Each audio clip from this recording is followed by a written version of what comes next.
story of the hero's journey, or monomyth, as it was called by Joseph Campbell, transcends race, economics, culture, and religion. The psychologist and mythologist Jonathan Young has said that when enmeshed in a larger purpose, you are yourself truly for the first time. And this is why we identify with the heroes of a story.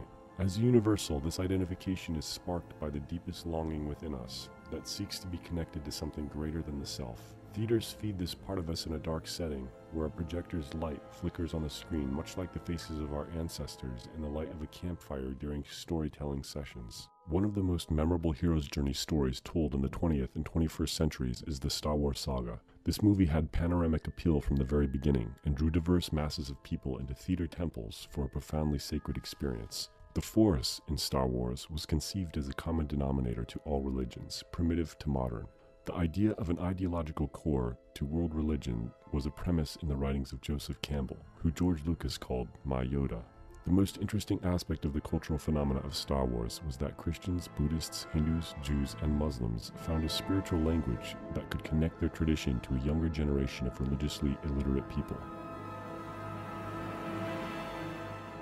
This is particularly true with Buddhists, where Lucas himself has admitted that Star Wars was heavily influenced by Eastern thought.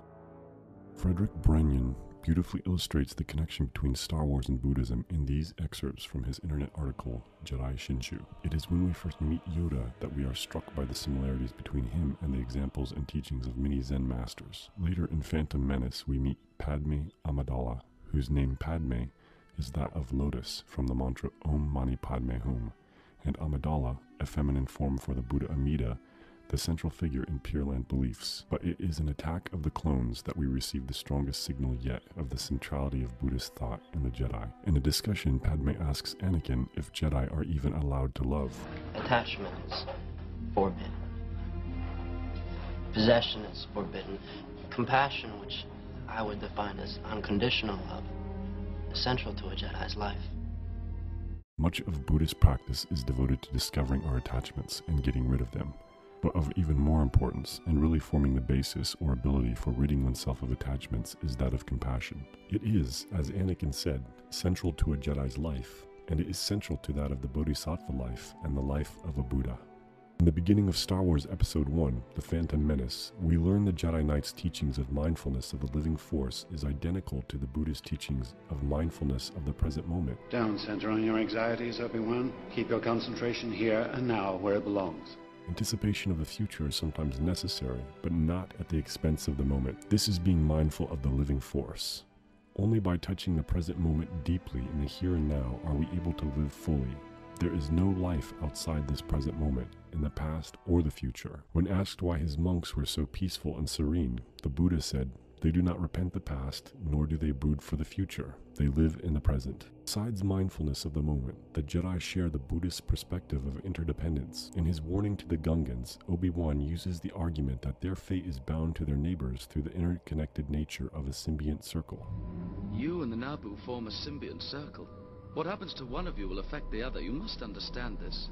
This same argument is used in Buddhism to illustrate the relationship we all share with the world and our universe. The idea that we exist apart from the whole as a separate self inhibits our enlightenment or greater understanding of reality as it is. Becoming aware of symbiosis or interdependence will put us in accord with the right view of things, an essential element of Buddha's Eightfold Path. Coming into a more authentic relationship with reality will show us that the right view of things isn't necessarily dependent on what we perceive, but on how we perceive it. We will find that the perceptions we hold from images of the world are often false. Buddhist teachings tell us that if there is perception, there is deception. If an item does not appear in our records, it does not exist. This is echoed in Star Wars when Obi-Wan trains his Jedi student to practice with his lightsaber with the blast shield down. Your eyes can deceive you. Don't trust them. It is a false perspective of reality we create inside our minds that leads to unnecessary suffering. Arriving at a more integral picture of reality can be achieved with sincerity and devotion. This is what constitutes right effort in Buddhism, which also means consistent thoughts and actions taken towards a spiritual peace and freedom. Yoda repeats the same sentiment in The Empire Strikes Back as he trains a stubborn Luke Skywalker. A Jedi must have the deepest commitment, the most serious mind. Most striking to Buddhism and Star Wars is the message of attachment being an instigator of suffering. It is attachment that will bring about Anakin's downfall. In a Time magazine interview, Lucas himself says he turns into Darth Vader because he gets attached to things. He can't let go of his mother, he can't let go of his girlfriend, he can't let go of things. It makes you greedy, and when you're greedy, you are on the path to the dark side because you fear you're going to lose things, that you're not going to have the power you need. In Revenge of the Sith, Yoda instructs Anakin, Train yourself to let go of everything you fear to lose. The Buddha taught all phenomena that are born exist and are subject to the influence of other phenomena. In other words, all phenomena that are composite must abide by the laws of impermanence and eventually cease to exist. Everything we cherish and hold dear today, we will have to let go of and be separated from in the future.